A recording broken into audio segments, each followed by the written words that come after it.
Hello class, welcome back. Today we're going to be talking about art from around the time of the First World War. The dates of that war are 1914 to 1918. Like the Second World War, this one was fought in 4 years' time. But unlike the Second World War, it came in a very surprising way. And we're going to be talking about what I mean when I say surprising, and just kind of as we walk through today's lecture. It's going to be this theme, the surprise of the First World War, because in the same way that it was surprising, it was also very devastating. And so I don't mean surprise in a necessarily jovial way. I mean surprise in kind of a horrifying way, a very horrifying way. So the meat of today's lecture is going to focus still again on Europe. We did our share of the United States last week, but it's going to be stuff that will get us up to 1914, and then some stuff that happens during the skirmish, but then also some things that happen afterward. There's a lot of tangential political information that I'm going to be bringing up, and so in today's lecture it's really important that you remember that I'm telling you a story about the development of fine art as it relates to a political event. That said, I'm not trying to make any grand political statements. I'm not trying to, that's not at all what I'm interested in. But it's going to help me tell you this story if you have an understanding of some things about that period. So first off, we are going to talk about a term called the avant-garde. This is a term that I've brought up a few times. I've said it probably in every lecture. It's a word that is dealt with in our textbook, and it's a word that actually has a lot of relationship to the First World War, in that the term comes directly from the French military. So the avant-garde in French military service is the first guard. It's the advanced guard. In the United States military apparatus, that is the Marine branch. Or it's also the Navy SEALs. Any soldier, any unit that is the first in combat is referred to as the advanced guard, or in this case, the avant-garde. Now, before, before the First World War, this term was thrown around quite a lot.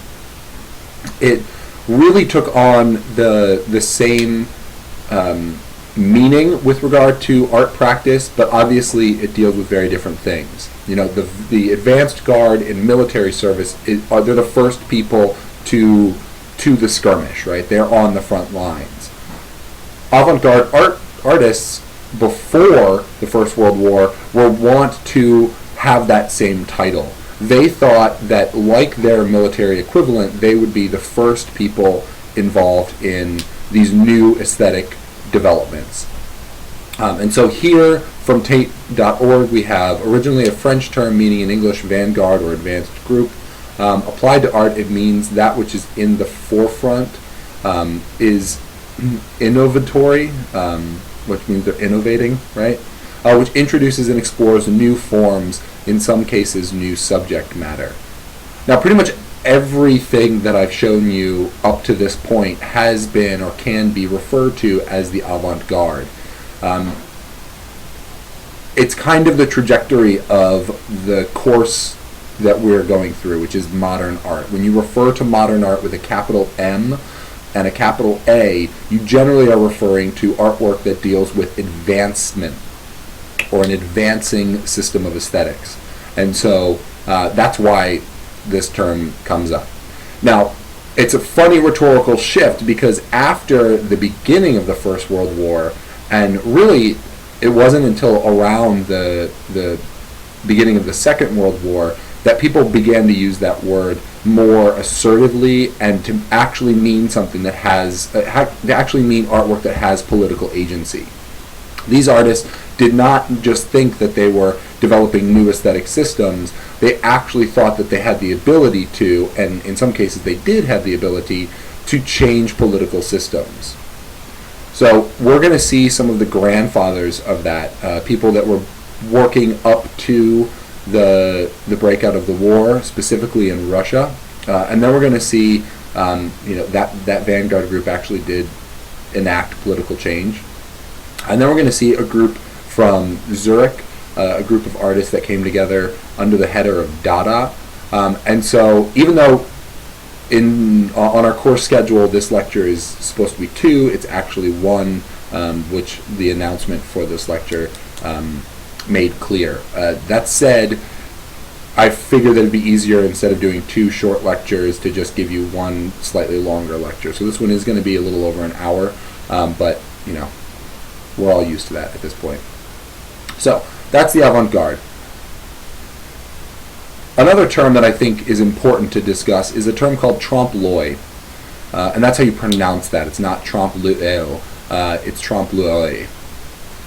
And so the definition for that one is a painting or part of a painting that is intended to deceive the spectator. Now, this work, when you reference trompe-l'oeil, if you do like a quick Google search of trompe-l'oeil, this is the painting that's going to come up. Because this painting, Portrait of a Carthusian Monk by Petrus Christus from the 15th century, has one of the most signature examples, and often one of the most favorite examples of trompe-l'oeil.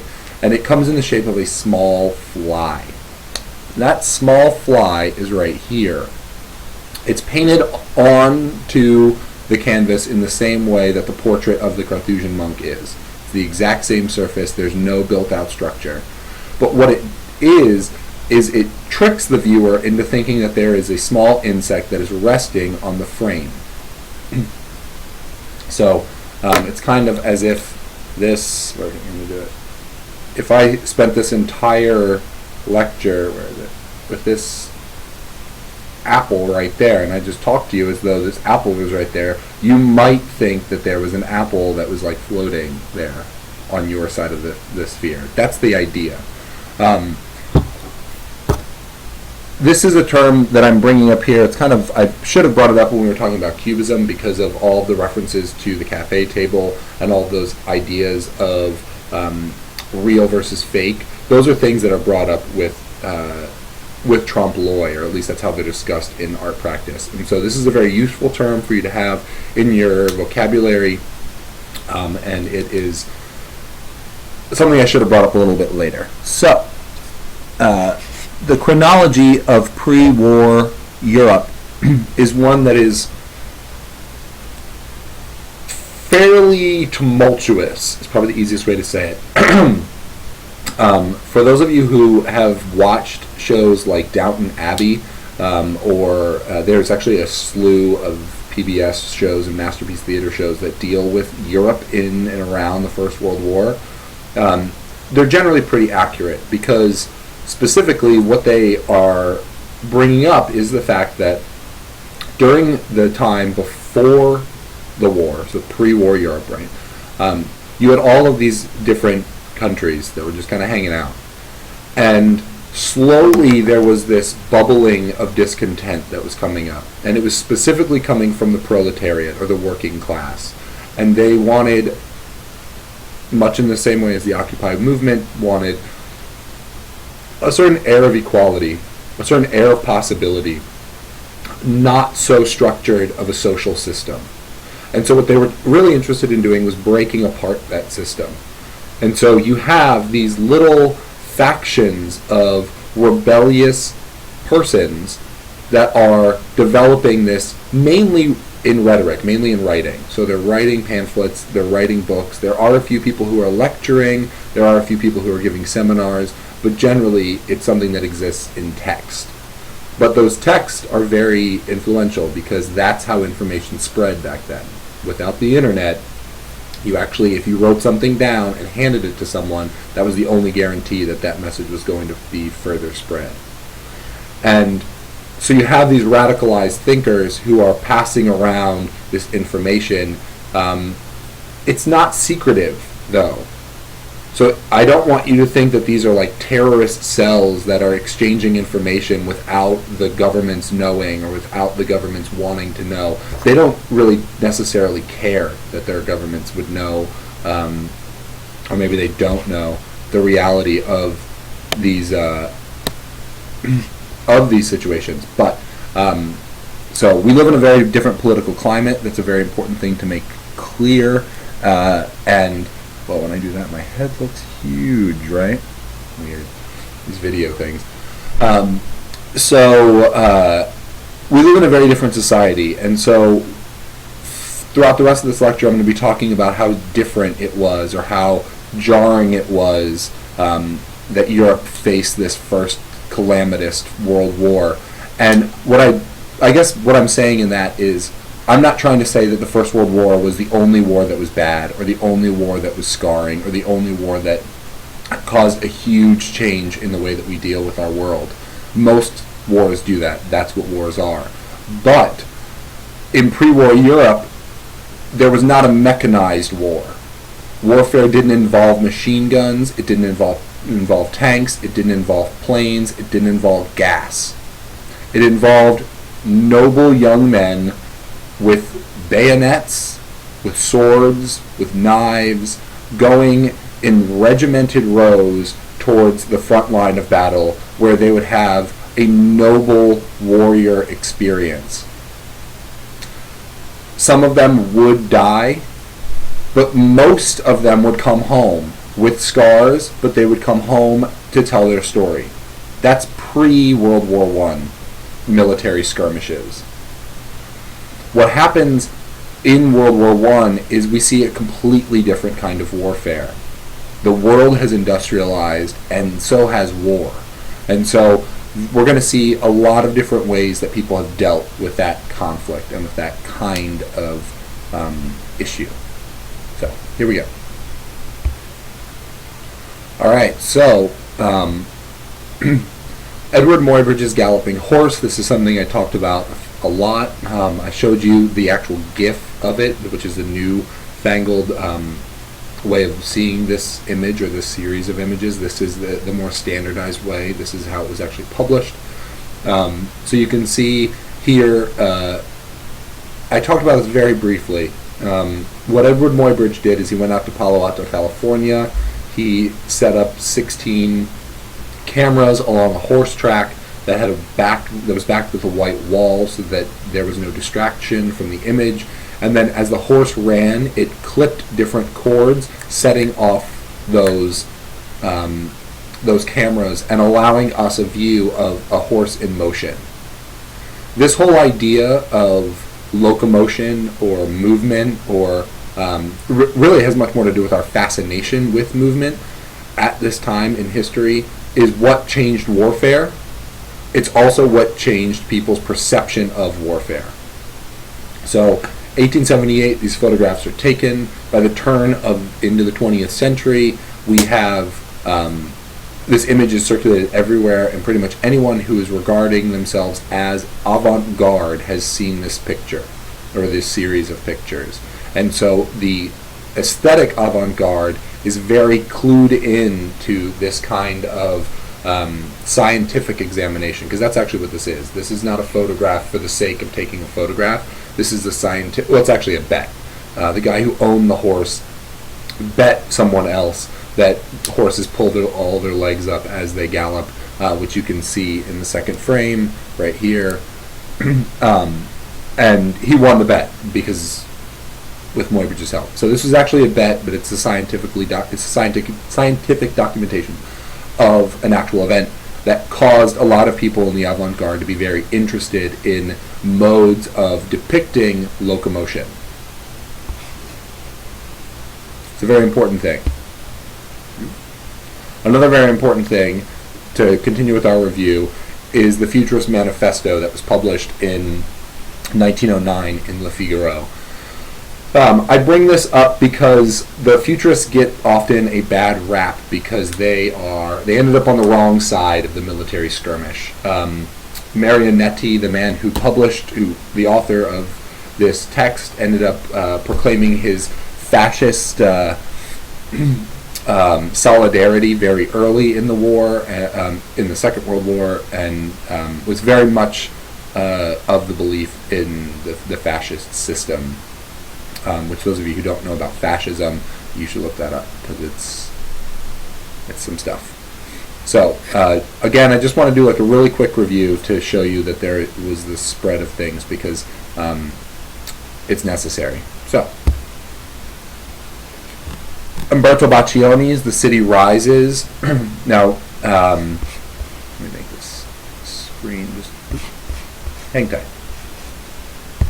All right, now that we can see the whole thing in the shot. Excuse me. So, Umberto Boccioni's The City Rises. We talked about this previously. This is a scene of people embracing the technological. They're embracing the industrial. They were very interested in what it could offer them as a future, and they were very interested in it as an aesthetic. All right, so while we're comparing, I wanted to set up a comparison between Futurism and Cubism. So I showed you Umberto Boccioni's The City Rising. Here I'm showing you Picasso's Still Life with Chair Caning. So we have the privilege of industry, and then we also have trompe l'oeil. That's why I brought up trompe l'oeil, because I wanted to show you this. Both of these aesthetic systems were developed around the same time, around 1910. Both of them deal with the fracturing of space, the alteration of the picture plane, the kind of turning a very placid scene into chaos to prove or to point out the fact that in our new day and age, that's kind of where history is marching to. Now, we also talked about Marcel Duchamp's Nude Descending a Staircase, and in this instance, we have an image that has, I'm just going to make it a little bigger for us, that embraces both the,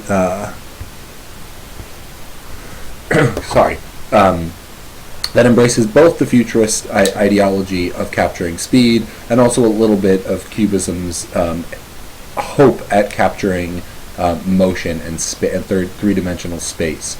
So both of these two artistic movements find their location at Edward Muybridge's interest in documenting the movement of an animal. Both of them launch out of that. So it's kind of like a bifurcated evolutionary structure, right? So you have Muybridge, and then it fractures off, and in one way you get the Italian futurists, and the other way you get the French cubists. Marcel Duchamp is one of the next generation of artists that occupied both terrains. Max Weber, whose Chinese restaurant I showed you last week, is also indicative of this. They were examining both Cubist ideas and Futurist ideas and coming up with a middle ground that made sense. Giacomo Balla's Dynamism of a Dog on a Leash is another example of the Futurist idea of capturing speed. There's not the fractured picture plane as you would find in a Cubist composition.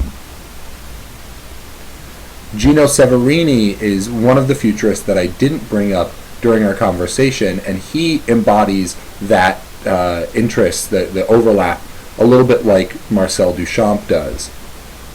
Now, Severini has...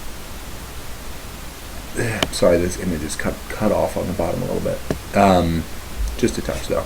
So, what Severini is giving us here is the chaos and the frenetic environment of a nightclub. And here it's the Bal Tarabin, and he is in the nightclub, and he's capturing both the chaos of the scene, but he's also capturing the three-dimensionality of that scene. And so you have movement, but you also have the fractured picture plane. So these are both sides of the Cubo-Futurist movement, which is actually what it became known as after not too much time, quite honestly. Meanwhile, in Russia, you have a group of people that are exploring different modes of artistic composition and of vanguard gestures. And so here we have Mikhail Larionov, Rayanist composition. It's from 1912, and so you can see that 1910 is probably the breakout year for both Cubism and Futurism across Europe in European newspapers. And at this time we're dealing with what's going on in Russia, and so they're making abstraction according to their own rules still at that point. They have yet to really become super influenced by what's going on in Paris. But they are interested in the same ideas of creating a purely abstract form, of creating kind of a different kind of modernist painting. The Cubists were interested in breaking the picture plane apart. The Futurists were interested in the motion of it all and the time sensitivity of it all.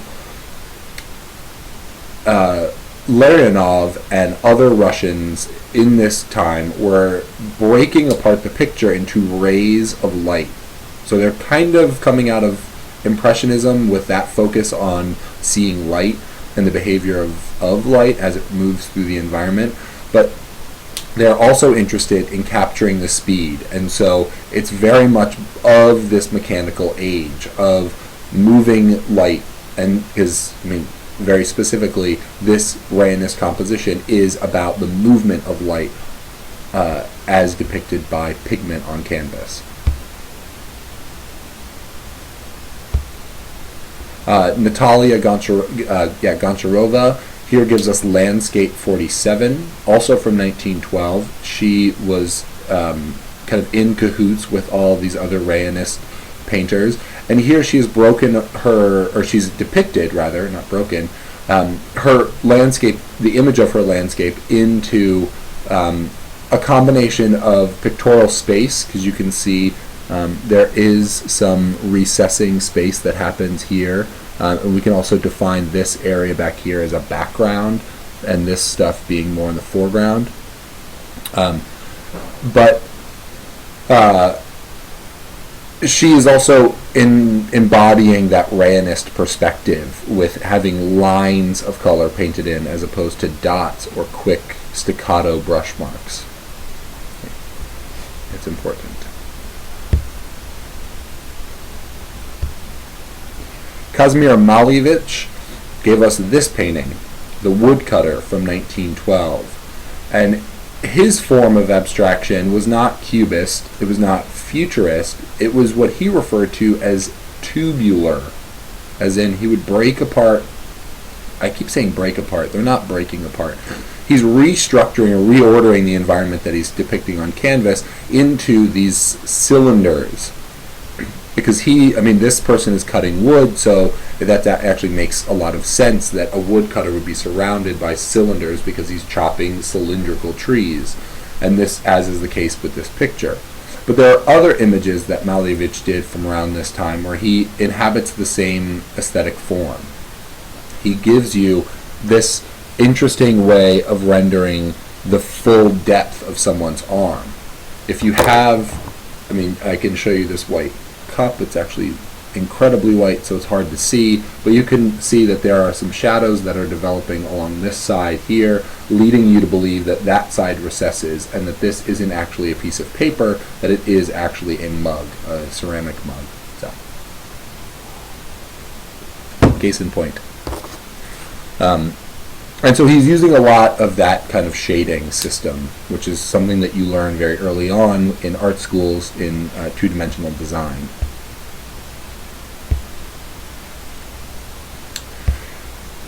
Also working in this tubular vein is a French painter named Fernand Léger. And Léger's Contrast of Forms from 1913 is what I would regard as a deconstructed Malevich painting from a year prior. So instead of giving you a scene that you can identify with, you see the person's face, you see the acts, you understand the action, Léger, who's actually much closer to the most forward-thinking vanguard group which existed in Paris at this time, was not interested in that and for he and his set in Paris, the idea of a purely abstract canvas was a possibility. Now, yes, you might be saying, well, Malevich is Russian, and so was Vasily Kandinsky. Wasn't Kandinsky one of the first people to do an abstraction? Or Arthur Dove, whose natural composition comes from around the same time? Well, yes, but no. Malevich did not know, I mean, he knew of the writings of Vasily Kandinsky, but Kandinsky had left Russia and did not develop the ties to the Russian avant-garde the way that Malevich did in his life. And so Malevich was approaching abstraction and pure abstraction from this other Russian camp, whereas, like, Kandinsky had already left the building. Does that make sense?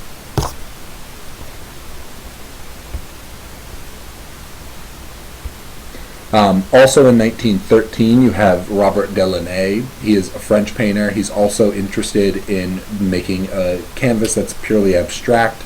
However, his still references the two orbs that give us light, both in daytime and nighttime. But he's, like the Rayanist, breaking apart that light into concrete structures. A Rayanist would make a ray of light into a line of pigment on canvas. What Delaunay is doing is he's giving you these wheels that are fractured, and so you see a multiplicity of different color formats in that same media, or in that same design. And in this work, this side represents the sun, and this side represents the moon. The moon has a smaller halo because it radiates less light. The sun actually originates light, and so is therefore full of a plethora of colors.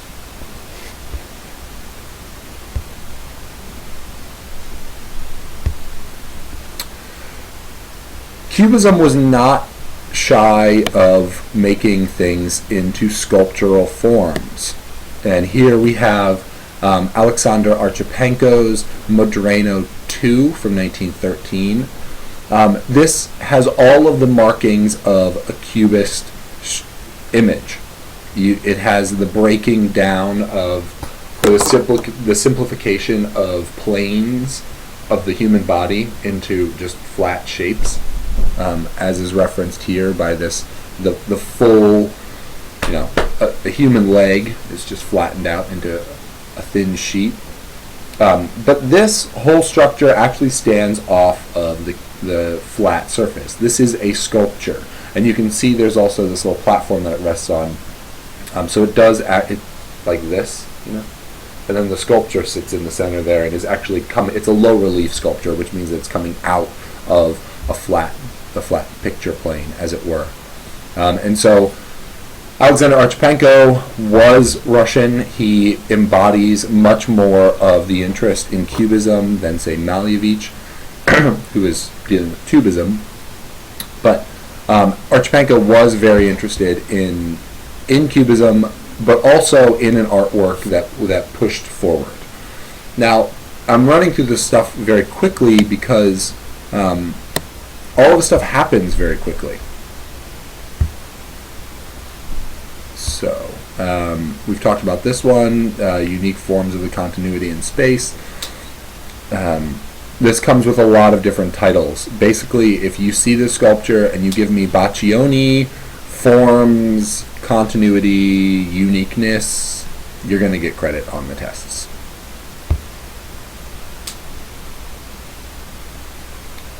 Cubist Collage from 1913 by Georges Braque. Here they are making, here's another example of the use of collage. And this is going to be wildly influential when we actually start talking about the work that was made during the war. We're still getting up to the war. This work is referenced in your text. It's The Guitar by Pablo Picasso. Interestingly, though, Gompertz says that this guitar is made out of wood. That's actually a little bit of a trompe-l'oeil, using those terms. This is actually a construction that's made out of very thin brown metal, much in the same way that the chair caning in Still Life with Chair Caning from 2 years prior was actually a facsimile of chair caning, a piece of paper that had a print on it that was affixed to the canvas's plane. This is made out of strips of sheet metal that have been cut down, painted brown, and built together as though it were a cubist, three-dimensional representation of a guitar. So Gompertz had it wrong. This thing hangs in the collection of the Museum of Modern Art. I have seen it many times, and I can tell you that Gompertz is not naive to have gotten that wrong. It's a very, very tricky thing to see in person. I stand around and I hear people reference how it's made out of cardboard and how surprising it is that it was made in 1914 and that the cardboard still remains intact. And the funny thing is they're reading all of this stuff, Pablo Picasso, guitar, 1914, but what they're not reading is the stuff that exists just below, that it's made with sheet metal and wire. Trompe l'oeil. It's a really funny thing that artists have been doing for centuries. Here's a Wang Gris.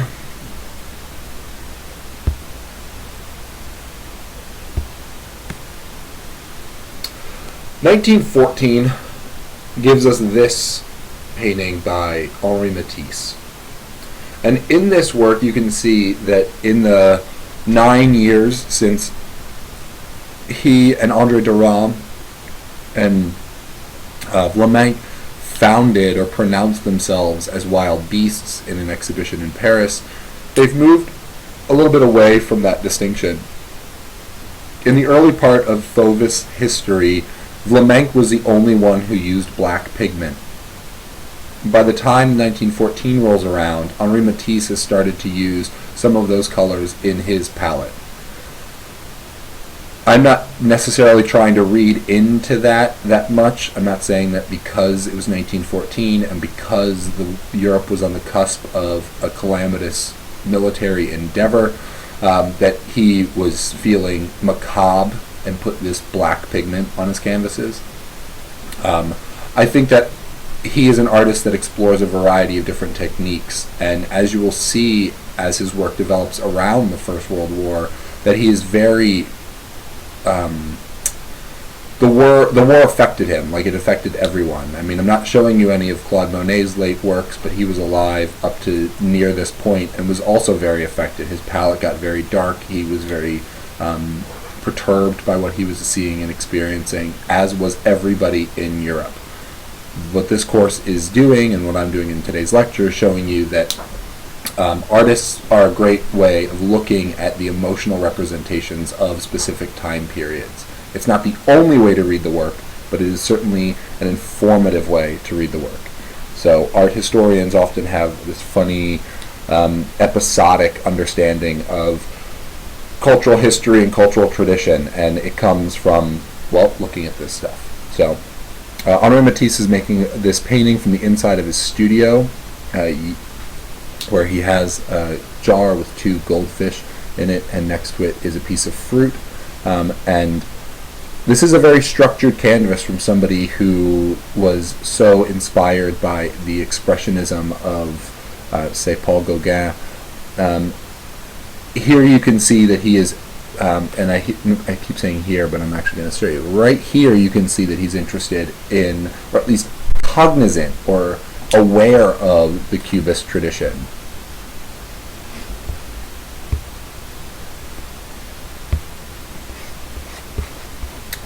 Okay, so I showed you Gino Severini's Baal Terabim. This is something that he made right around the time that war broke out. And I'm sorry that this slide is kind of cut off because of the size of the viewfinder, but I'd rather just keep rolling with this conversation. Visual synthesis of, excuse me, my brain has walked off. Visual synthesis of the idea, war. In this painting, Severini is giving us a very nice example of how Cubist tendencies and Futurist tendencies have combined very harmoniously before the breakout of the First World War. But one of the things that I find very interesting about this work is its reference to the war, but also a very specific perspective on that build-up to the armed conflict.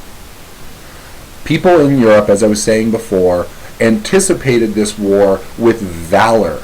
They thought that it was going to do what most wars do, which was slightly redefine some borders, calm agitated citizens, but also allow young men to valiantly move from being a civilian into being a soldier. And so Severini's painting here, for my eyes, reads very optimistically about what the war holds, the future that it actually is predicting or hoping for.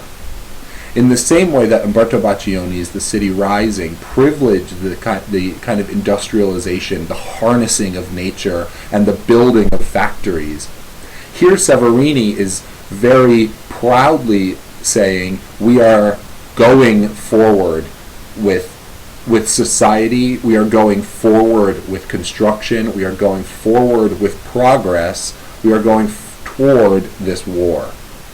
And interestingly, he includes, here we have flags, here we have flags. I have not found adequate history to define either. These ones down here seem to be the colors of the Italian flag, whereas this one up here seems to be the colors of the French flag. I'm almost positive that all of the flags in this painting would be of the Italian variety, because Severini is a very proud Italian artist. But that said, this war was, from its first announcements, its first declaration after the Archduke Franz Ferdinand was assassinated, it was understood that it was going to be a Europe-wide war. And so I'm not saying that this is totally out of the realm of possibility that he would have put a French flag in this painting, but chances are that's not what it is. But that's Severini's take on it.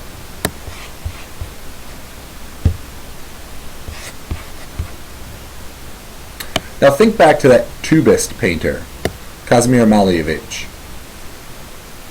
For those of you who have read the text about Malevich, these paintings might be kind of confusing, because Gompertz picks up on Malevich's career with one very aggressive artwork. We're going to talk about that artwork in just a minute. This work, I think, sums up a very nice cohesion with a variety of different aesthetic principles that are going on in this day and age.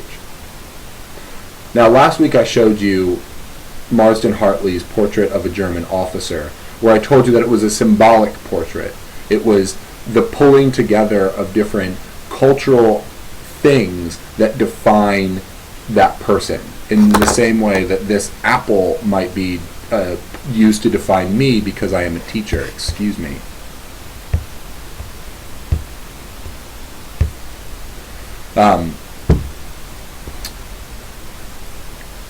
Malevich, we don't know if he had any close interaction with Marsden Hartley, but in the same year gives us a very similar picture. And here we have Soldier of the 1st Division, and it is again the amalgamation of a series of signs or images that convey a very specific meaning in order to convey an idea of what this person is or who this person is. So we have a cross here indicating some level of military involvement. We have what looks to be an ear indicating what seems to be a human face. A mustache also indicating the human face. Number 8, coffee accoutrement, other various things to indicate humanity.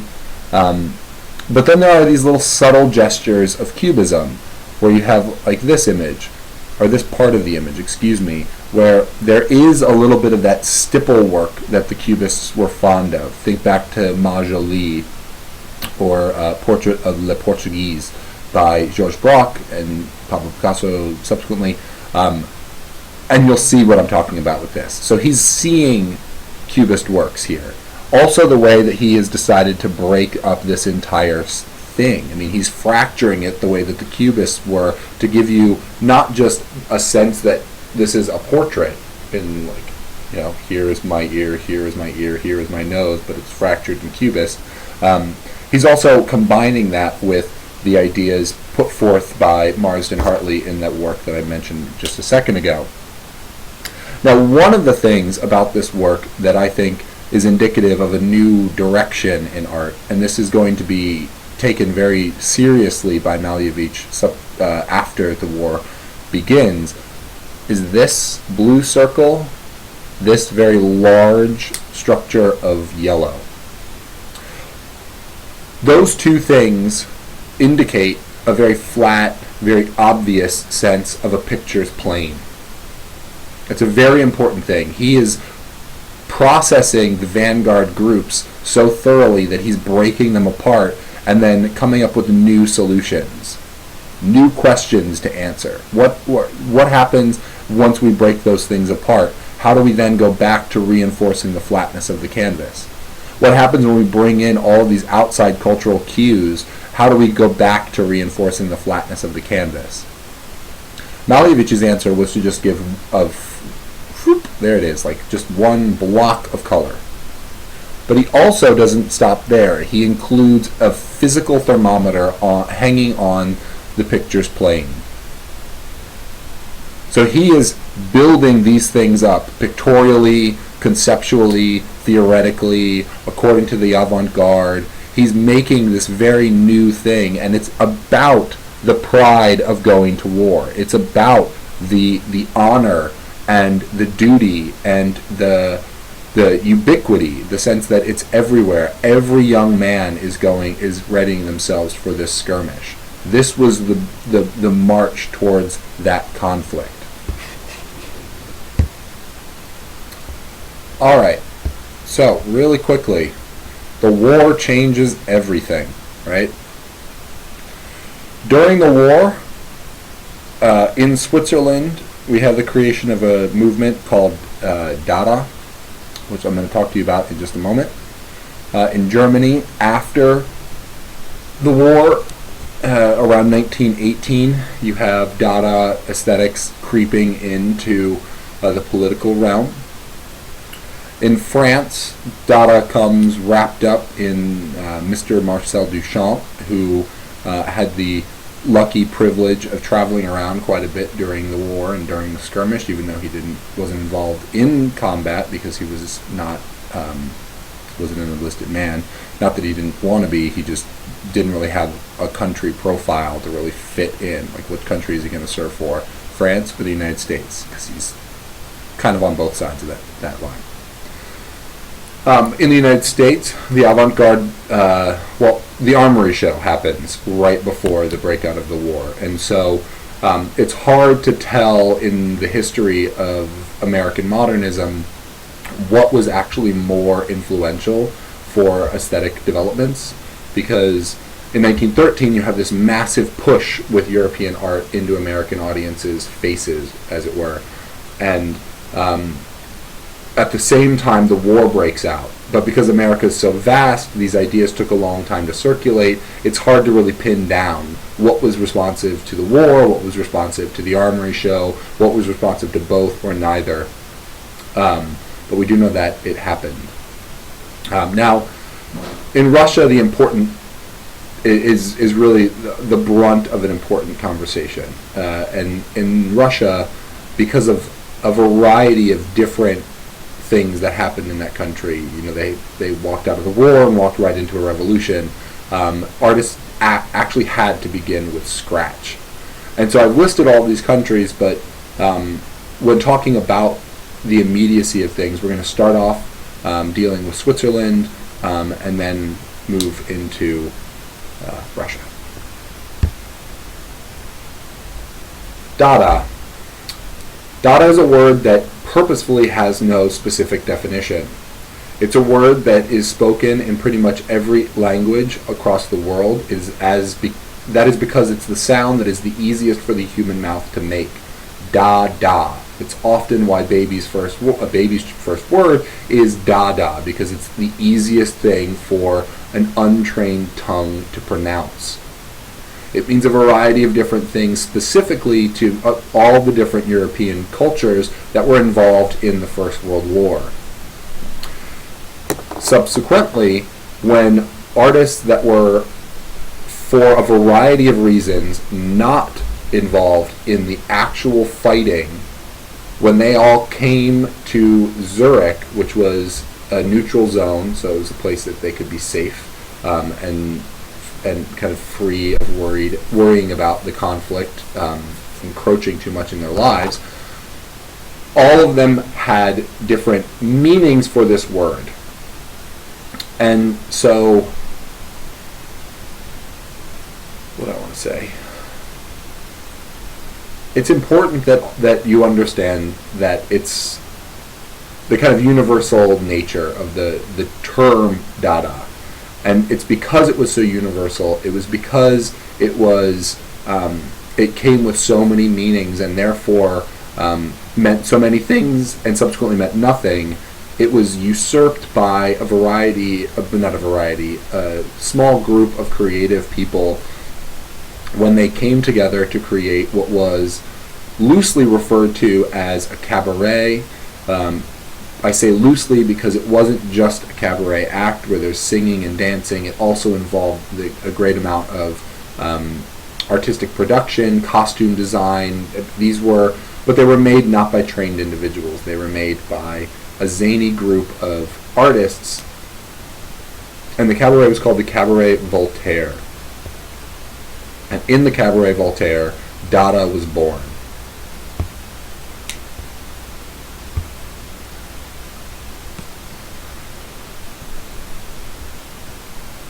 This guy, his name is Hugo Ball. Hugo Ball was one of the founding members of the Dada set. He is pictured here at the Cabaret Voltaire, or rather after the Cabaret Voltaire, but in his costume. This wasn't the kind of environment where you could take a lot of action shots. And so he is standing there. You can see he has these metal tubes that have been cut apart on his hands to make them appear almost as though they're claws. He has a large cylinder that is around his waist that was actually so constricted that it impeded him from walking on stage, and he actually had to be lifted onto stage. And he has this piece of, I believe it's sheet metal, that is wrapped around his shoulders almost as though it's kind of a cape. And then, of course, this hat. And he has on his music stands a variety of different free-form poetry that he is going to perform as part of the Cabaret Voltaire's acts. So, why am I showing you this picture of a man who is seemingly dressed like a dunce and a lobster next to this poem that seems like, well, A, it's not written in English, and B, it looks more like a template for font design than an actual piece of literature? Well, what Hugo Ball is doing in this performance, but specifically when he reproduced this poem in print in a year after it was originally read. So you can see one date I'm giving you is Hugo Ball performing Caravane, is the pronunciation of the work, in 1916.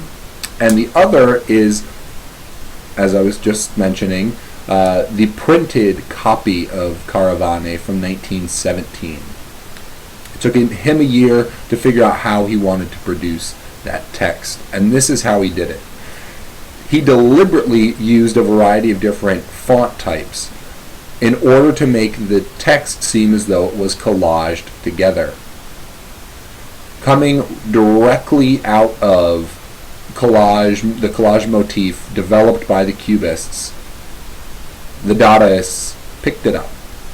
They are collagists as well. And so, Holifanta Blamba, Folly Blamba, I'm not going to read the whole poem, but that's what it sounds like. Holaka hola, holala. Anlogo boom, blago boom, blago boom, boso fataka.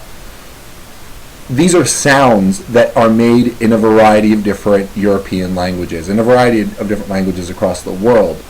The reason why this poem was produced was to highlight the fact that in this period of conflict, where national borders are perceived as wildly important, pretty much anyone who was an expatriate living in France had to go back to their native country because they had to fight for their native country, because every man became an enlisted man. And those who didn't want to do that escaped and not escaped, but ended up moving to Zurich. A lot of these people, when I just rolled my eyes there saying escaped, because a lot of these people were very well-to-do, and their connections in higher places allowed their names to be taken off of certain lists and saved them from the burden of fighting. These people were not necessarily the kind of conscientious objectors that we have in our day and age. These people they're making a very conscious decision to, either they or their families are making a conscious decision to send them to safety, as it were. So, you have a lot of people speaking a lot of different languages that all end up in one of the biggest cities in the only neutral land in all of Europe. And so all these people are speaking all these different languages. There's a few people that are kind of like hip to things, and they find this club, and they find this group of artists led by Hugo Ball. And everyone's speaking all these different languages, and so Ball has a really great idea. Why don't we combine the kind of ambient sounds that we're all making into something that is poetry? In other words, he's defining all of those ambient sounds that he's hearing between tongues and between conversations. You know, someone speaking Romanian over here, someone speaking Italian over here. Well, they're close enough so they can get the message across, but it's not perfect. And so he is creating this really lovely sense of community and capturing the ambient, the kind of ephemeral nature of what Zurich is in that day and age, I think really well in this poem. And sadly, there's not that many great recordings of it. There's a really weird one by, what's her name? Some pop star. You can find people reading this thing, and it always sounds the way that blagabong, blagabong. I mean, it's tumbaba oomph. You know, it's a funny thing to read, and it's purposely supposed to be funny. You're supposed to laugh at this kind of stuff. I mean, he looks like a lobster.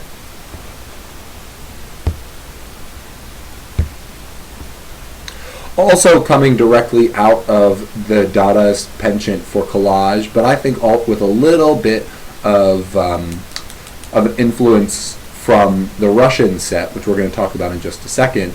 We have this work, Jan Hans Arp. This is a collage. It's referred to generally as untitled. Lots of works later in the course are going to be referred to as untitled. I don't know why it became this thing, but it did. We being our historians, all define this work as collage with squares arranged according to the laws of chance.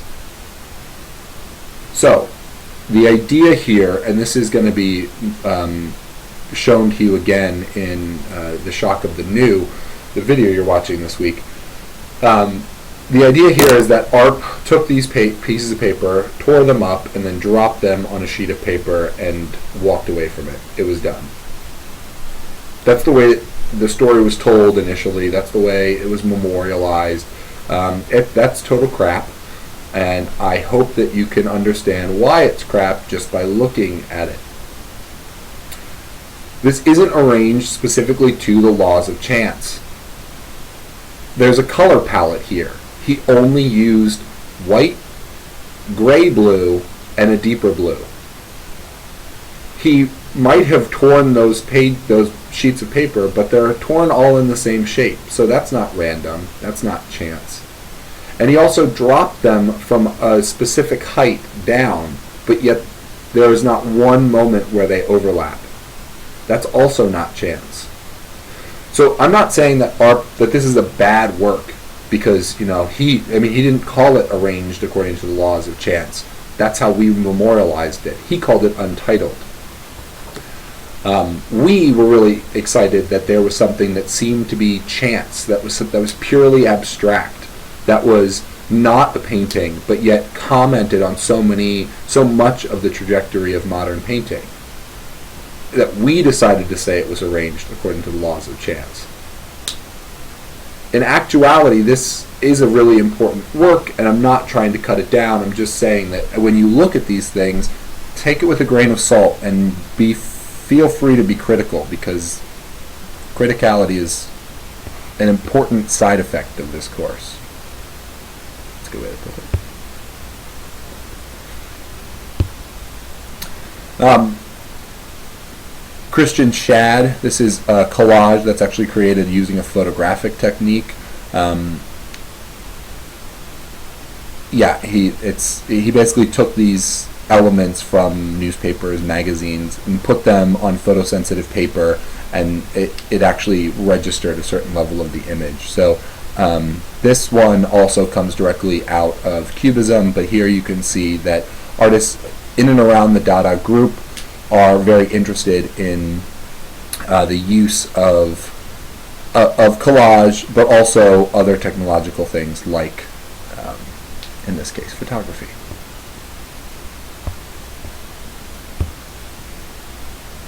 Here we have another work by Christian Schad. This one is a little more specific. Here he lays out a sheet of photosensitive paper and puts objects down for certain periods of time while it's exposed to sunlight, and then he picks them up and removes them from the table, and that's why these things become kind of ghost images. The reason why I think that this one is a little bit more cohesive than the last one is specifically because it's a little more Dada. You know, the last one was very much just a collage, but it was a collage using a different media. The Cubist used paint, Schad was using photography. Here, he's capturing a very important aspect of Dada, which is performance. The Cabaret Voltaire, where we find the Dada origins, was a performative place. They played music, they read poetry, they did dances. They didn't do anything that was necessarily like standard theater fare, but it was all what we would probably refer to as theater of the absurd, which comes out of a different tradition, arguably. And so it's kind of this fusion of all the different vanguard practices in fine art, but also in theater and theater arts. And so they're really stretching the definition of art, and they're really changing the way that we can examine and explore artistic trends. Now, one thing that is, that I just mentioned, is the use of costuming. And here we have an artist by the name of Marcel Janko, who has created a mask. This was a mask that was worn during a performance at the Cabaret Voltaire. Now, this mask was actually made in the likeness of one of the people in the group. This mask is made at the exact same time for the exact same performance, and is actually referencing this gentleman whose name is Tristan Tzara. Now, Tristan Tzara sums up a really interesting notion that has to do with the First World War when he deals with the idea of idiocy. Now, it's kind of cut off, so allow me to move this screen down just a second to cut off a different portion of it. So, intelligent man has become an absolutely normal type. The thing that we are short of, the thing that is interesting now meaning around the World War, the First World War, the thing that is rare because it possesses the anomalies of a precious being, the freshness and the freedom of the great anti-man, that thing is the idiotic. Dada is using all its strength to establish the idiotic everywhere, doing it deliberately, and is constantly tending towards idiocy itself. So specifically what Tzara is saying, and I like talking about him with Janko's mask of him next to his likeness, where you can see in both he's wearing that monocle. So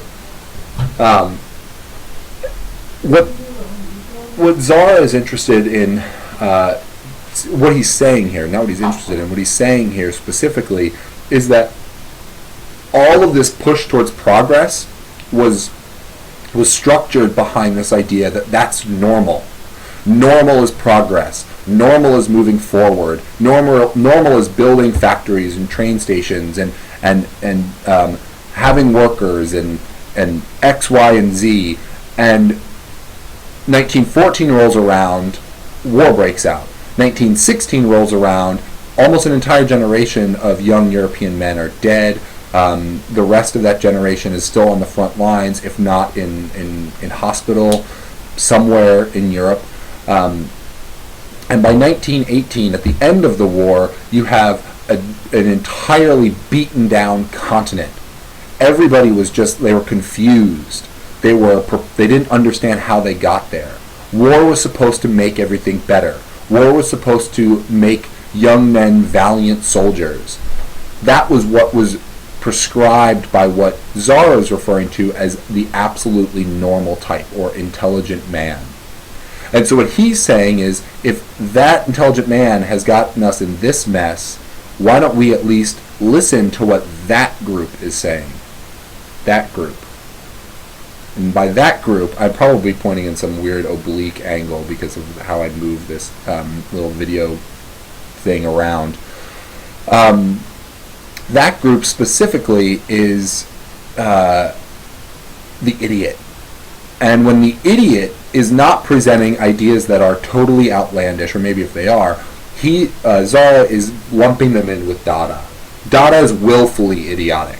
They're not the crazy people in the loony bins. They're purposefully asking questions of the structure of society. That's the really important thing about Dada. They are willfully asking these questions, and not just of themselves, but they're putting it in everyone else's arena. It's not just about fine art the way Cubism was. It's not just about writing and subsequently fine art the way Futurism was. It's actually about performance. It's about fine art. It's about consumer practices. It's about whether or not you fought in the war. It's all of these things. That's the legacy that Dada actually maintains. Stylistically, it's the use of everything. Idiotic artists would use anything. They would use garbage. They would use new material, old material, found material, refuse, their own bodies, their own lives. And so that's what the idiotic, the pure idiotic means to Zara. And that's how, I think it's probably the best way to really define what Dada is, because a lot of these works are often derided as being simplistic, silly, a joke in and of themselves, or I've even heard them referred to as idiotic. That's actually the point.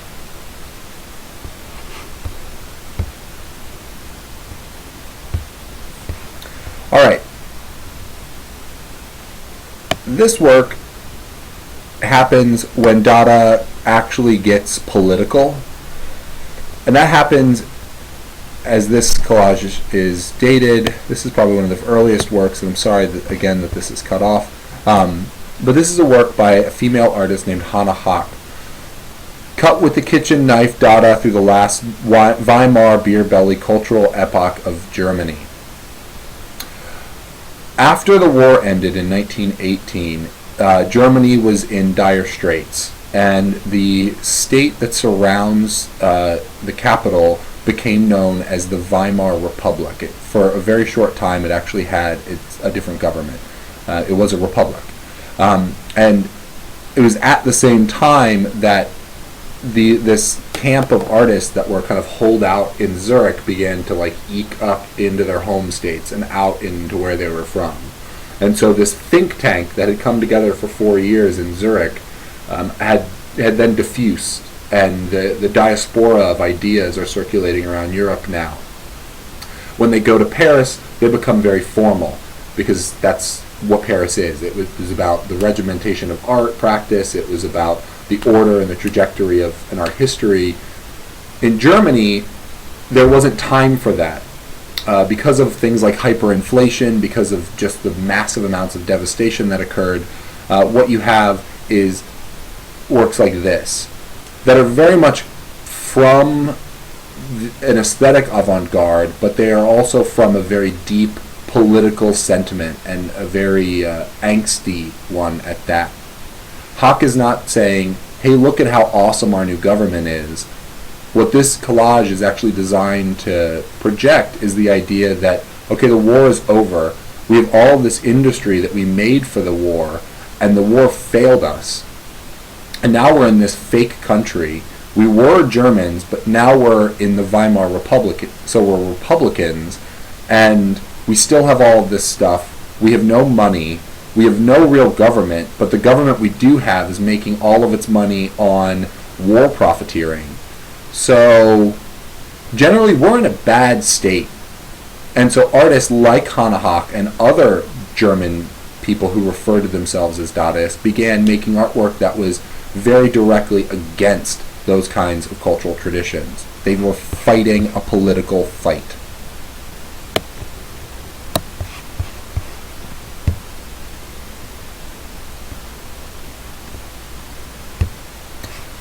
Max Ernst trophy, hypertrophied. I just really enjoy this work. I wanted to show it to you. Höch's collage was very messy. Ernst's line block, so it means it's a kind of printing technique that also has pen and ink on it.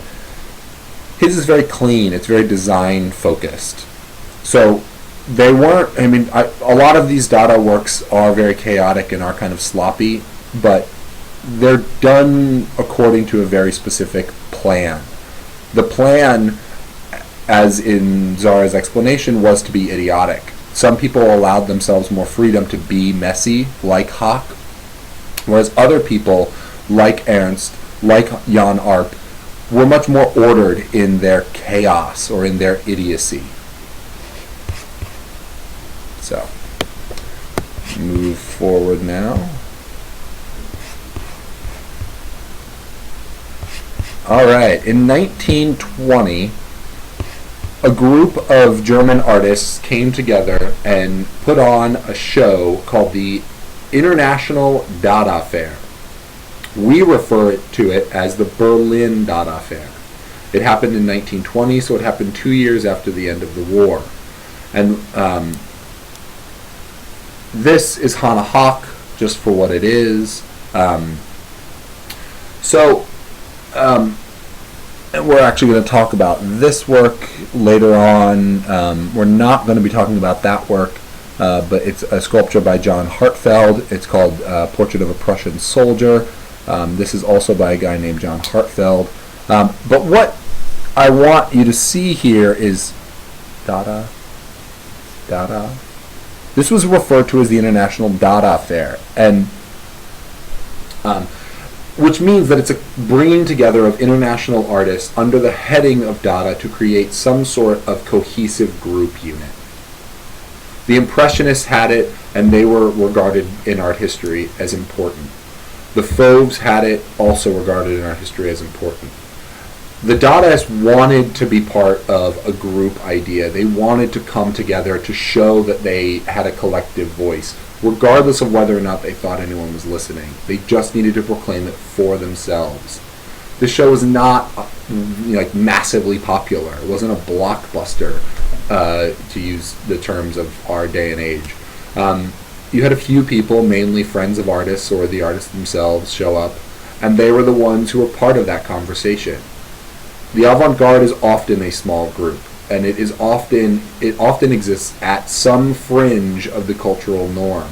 Some people consider themselves to be vanguard, other people might say they're not. It's a weird slippery slope when you get into this kind of conversation, but in this day and age, in 1914, 1918-ish, the idea of normal is so strong that anything that exists on the fringes is going to teeter towards this kind of culture, this kind of cultural production. Meanwhile, in Russia, you get this.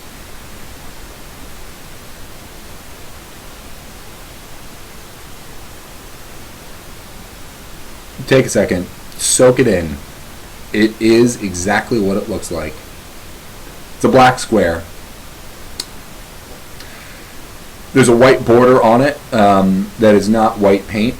It's not the frame. It is just the unpainted section of the picture.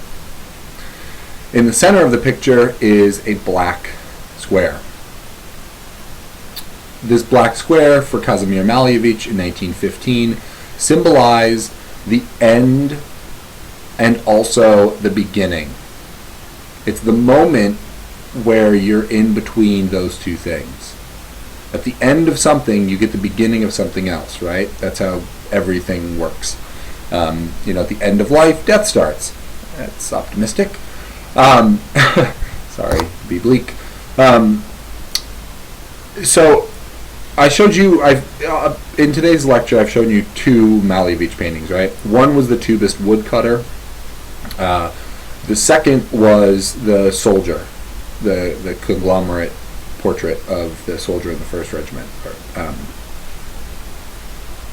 That's not the actual title. I just can't remember the actual title off the top of my head.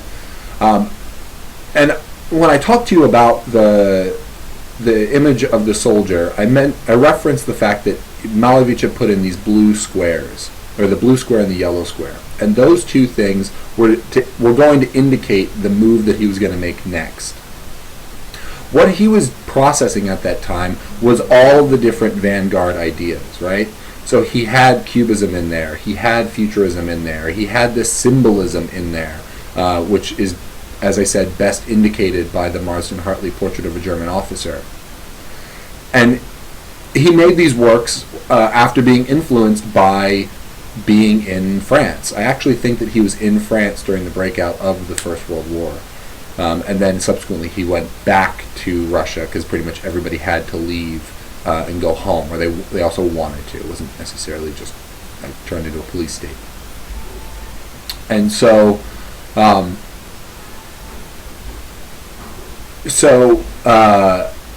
what happens is he is thinking about all this stuff, and then gets like this epiphany that the only way for us to actually create something that is brand new is to end the conversations that we were having beforehand.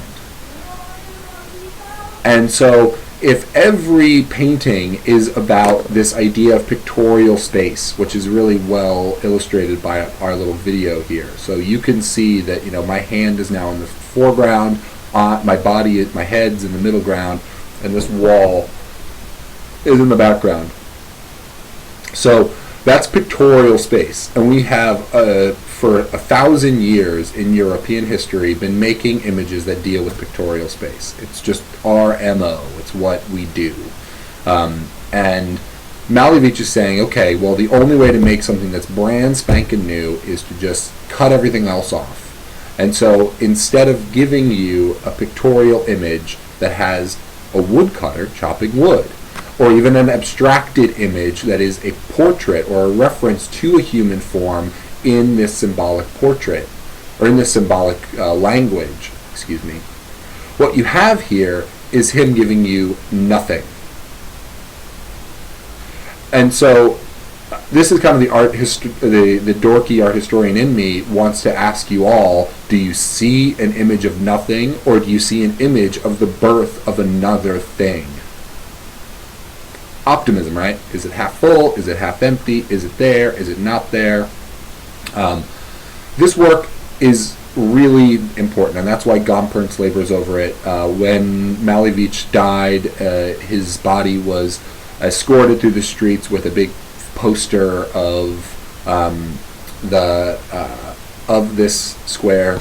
I will also say that a little shout out to the theater arts. Malevich first made this black square as a theater design. It was the backdrop to a vanguard theater production that was actually about the end of history, the end of a history. And so Malevich made this large theater curtain that was just a black square, and within, I think, a few days he realized what he had stumbled across, and then made this image.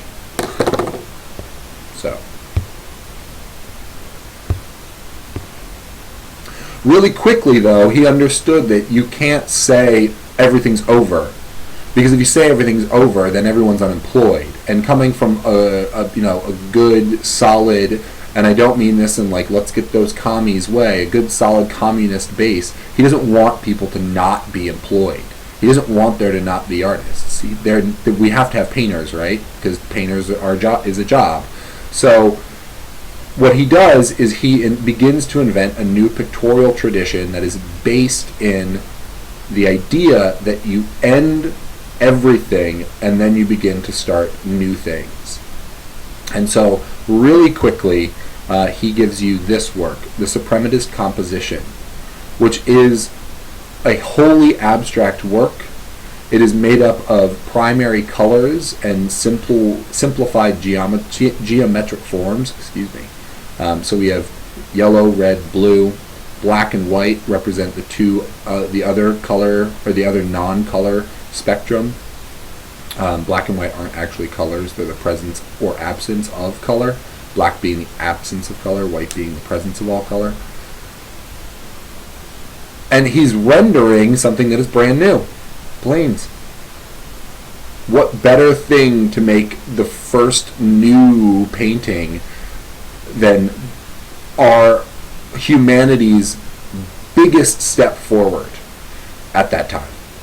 Flying. We've been talking about flying forever, and we finally figured it out in North Carolina. We finally got some guys up in the air buzzing around. Awesome, humanity. We did it. And so that's what Malevich is deciding to render in this picture. He's giving you the newest technology in the newest pictorial tradition. I know it's weird.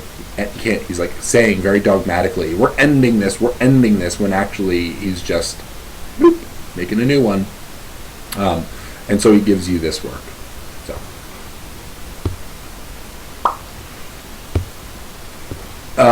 My favorite Russian artist from this time period is a guy named Vladimir Tatlin. This is his counter relief. It's from 1915. Tatlin is a sculptor, and like all sculptors, especially vanguard sculptors, he's trying to figure out a way to make a three-dimensional object new. How do you do that? Rodin took away the pristine perfection of neoclassical sculpture and gave you the burghers of Calais with their wilting faces and angst and anger and sadness and emotion, something that wasn't part of sculptural tradition beforehand. Konstantin Brancusi breaks forms apart and makes them abstract, changes them into a new physical vocabulary of making things, of artwork. And so it's out of that conversation that Tatlin begins to make these works, ones that actually question the space that the sculpture is put in. This work, I think, is shockingly contemporary. I'm shocked. I'm not really shocked. So I guess a little bit of background. Sculpture is either sitting in the middle of the room and you walk around it, or it's flush against a wall and things kind of pop out. Think of Archipenko's Madrano, which I showed you earlier in today's lecture. That's a flat surface that has some sculpture poking out of it. Or it's something sitting in the middle of the room that you walk around, right? Well, what happens if it's both? Or it gives you the option of seeing both and therefore experiencing it with your mind. You can actually, with your mind, imagine what the space back behind those chords is. You can imagine what it is like to be in the center of that cylinder. He's engaging all aspects of the history of sculpture in the pursuit of making a new kind of sculpture. In the same way that Malevich is making a new kind of painting by considering all of the aspects of painting's history. Both of these men line up the same ideas at around the same time. Tatlin was definitely more the younger. He was the pupil, as it were, of Kazimir Malevich, but the pupil always surpasses the teacher, right? He very quickly makes these works that are incredibly smart, incredibly well produced, and very, very provocative. for a 1915 sculpture. Hey, all right. Really quickly, I just want to give you a little bit more background on Mr. Marcel Duchamp. He's incredibly influential. He's a person that you're going to be tested on, that you need to know who he is, why we care, and all of that stuff. And so, yeah, here we go, real quick. I'm just going to talk to you about a couple of his projects. So, this one is Bicycle Wheel. It is actually a work of art. Even though all of you have probably figured out exactly what it is, there's absolutely no mystery. There's absolutely no... there's mystery, but the mystery is in why, not in what. The mystery in art used to be all about what. Or how. How'd they make it so pretty? How'd they make it so naturalistic? How'd they make that little fly sit right on the bottom of the screen? How'd they do that? That's mind-blowing. Duchamp saw all of those questions as being kind of tedious. After 1,000 years of art history, why do we still ask the same questions? And so he began to ask some different ones, like this one: what happens if you take two things that are just around and you put them together? And I'm an artist, so I'm going to say that that's art. And so he took a stool and he took a bicycle wheel, and he fused the two together, eliminating the use of either of them for their actual design purposes. You can't sit on that stool, nor can you use that wheel to go anywhere. The wheel does still turn, is still mobile, but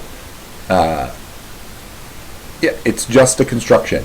It's just a construction of things, because that's what Duchamp is saying all art has become. It's a construction of things. And so what those things, like, why do those things have to have such a specific meaning? Why do those things, whether it be pigment, binder, canvas, stretcher bars, or marble and a chisel, or a print pad and a sheet of paper, and why does it have to represent a picture or a reality? Why can't it just reference an idea, or not even a full idea, just a blip of an idea? Those things are all the impetus behind why Duchamp started making the kinds of things that he made. Now, Duchamp was not around the Dadaists for that long. He did know who they were, but he knew them mainly from their involvement with the United States. I'm showing you here his fountain, which is dealt with in the first chapter of our text. For your essay, when you talk about Marcel Duchamp, I recommend going through that. And you can also pause the lecture here and have a read through of this, or this entire thing exists on tate.org.uk, which is the website for Tate Galleries in London, which is one of the best art museums in the world. If you're ever in London, you should go. It's cool. They have one of these things there. So I'll let that thing stand on its own, because there's a lot of literature out there that you're going to be covering. I purposefully brought in Schomburg's God as a reference point. A lot of people think that Duchamp came out of nowhere and was making these things, and he was the only person doing them. And that is actually incorrect. In the same artistic group as Duchamp at the exact same time, you have Morton Livingston Schomburg, who is engaging with similar ideas. Here he has a wood miter box and cast iron plumbing trap, i.e. two industrially made things that he has fused together, eliminating both of their use value and creating a new possible meaning, or the possibility for a new meaning in their combination. The possibility for that new meaning is why Schomburg calls this work God, because like a lot of people in this day and age, 1917, a lot of people today too, but in this specific day and age, the idea of atheism or the questioning or even agnosticism is rising. People are beginning to question structures of religious faith in the face of things like scientific progression, but also in the face of political progression. You know, the churches are They're community leaders. So are political organizations. So the argument could be said that churches are political organizations. And so there is this. He's not saying that this is not a proclamation of there being no God. It's a proclamation of questioning the idea of faith. So for those of you in this class that are devout, I'm not trying to have a conversation or elicit a conversation about the non-existence of a higher being. Not my MO. What I'm interested in doing is presenting you with artwork that is seen to challenge, or its goal is to challenge the status quo. Duchamp was doing that. Duchamp gets incredible amount of historical credit for it. He wasn't the only one. That's why I'm bringing up this work. This is a painting. It's actually a painting by Marcel Duchamp. It's called Tu m'ennuies, or You Bore Me. It's from 1918. He didn't paint this. He had a sign painter make it to specifications that he demanded. And the idea here is that it is meant to undermine absolutely everything about the history of painting. From things like the recession of space, the idea of flat planes of color, the idea of capturing light, in this case referenced by the capturing of a shadow, the idea of a trompe-l'oeil hand. Is that a real hand? Is that a hand pointing? These are things. But then also, to make the trompe-l'oeil even more biting, he attached this wire cleaner to the surface so it actually sticks directly out at you. So it's on the x-axis, y-axis, and z-axis coming straight out. He did all this stuff because he wanted to just be done with painting, but before he could actually be 100% done with painting, he needed to make a painting that was done with painting.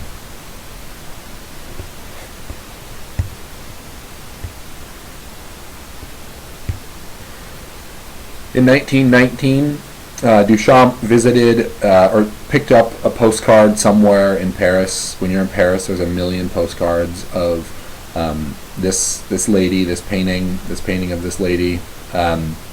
In 1919, this work of art was synonymous with the French identity. After the end of the war, in 1918, the nation was looking for some sort of touchstone, some sort of thing that it could rally behind. And so they found a lot of different things, the Eiffel Tower being one of them, and the Mona Lisa being another one. The idea of a national treasure rose. And so for the French people, this became a very ubiquitous image. It was everywhere. It was on everything. It still is to this day, but it was born in this time period. Excuse me. And so what Duchamp did is he took this little card and he just played a little game on it. He drew a mustache and a little goatee on the misses, and then underneath of it put the letters LHOOQ, which, as Gompertz points out, when spoken with the right kind of French accent, it sounds as though you are complimenting the woman on her derriere.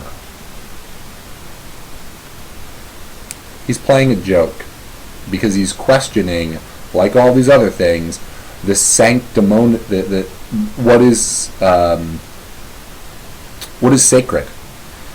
That's what he's interested in, and that's what Dada was doing. But he is not he's linked to Dada, but he wasn't in Zurich with Cabaret Voltaire.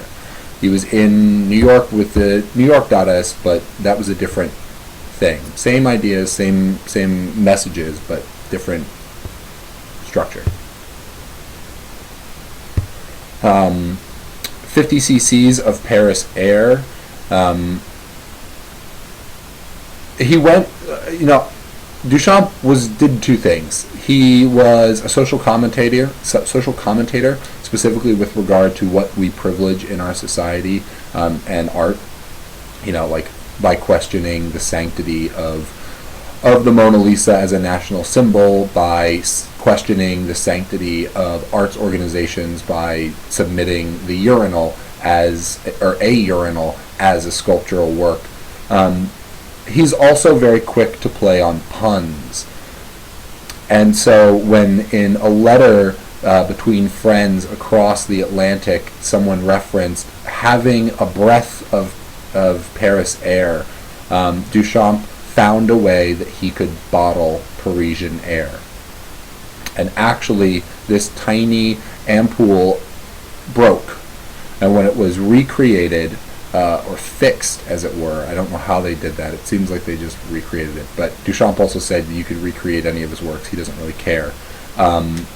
They're not going to sell for that much, but you can do it. So if you want to go and get a urinal, turn it outside and write Armut, go for it. Whatever. But in this case, he found a way to capture the air, and so when they reproduced the work, they had to reproduce it in Paris so that it could be then filled with Parisian air, and then sent back to the Philadelphia Museum of Art, where it and a lot of his important works are. This is a work called The Large Glass, casually. More specifically, it's referred to as The Bride Stripped Bare by Her Bachelor's Even. This was a work of art that Duchamp actually worked on for a period of 7 years. What it is two planes of glass that are sandwiched together, and in the middle you have the things that make up the picture. The things that make up the picture are made entirely out of ideas that come directly from Duchamp's studio. You actually need to know the artist. You actually needed to know what he was doing and what he had done previously in order to make sense of this work. Because of that, because of the limited few that gained that access, he published a variety of texts that actually dealt with this work, what he was thinking about, what all of these things mean, how it all operates, blah, blah, blah. What I'm going to tell you is that, like many things in Duchamp's body of work or in his oeuvre, this comes riddled with questions and considerations and follies. He's a very whimsical artist. In the face of geopolitical calamity, while states in Europe are falling and while money is becoming totally moot, he is in his studio, which actually exists in a variety of different places. At this point in his life, he's traveling between Los Angeles, New York, Paris, London, which is actually the list of places that the art market has spread to. And he's engaging with all these ideas. And he's like traveling all around. He's in his studio, but he's in his own head. And his head is almost entirely thinking about fine art practice, and it's also thinking about chess, because he was a professional chess player for a while. But, yeah, he's really, really important. And so as you're thinking about this essay and as you're getting ready to complete it, definitely read through Gompert's text. I keep pointing to my bookshelf, like that's where your textbook is. But read the first chapter in that. It's a quick read. And I'm interested to read these next essays. So on that, I'm ending our long lecture. We're not doing 2 lectures this week. We're only doing this one. Here it is. And it might be a little choppy because I was kind of weird with edits today, but voila.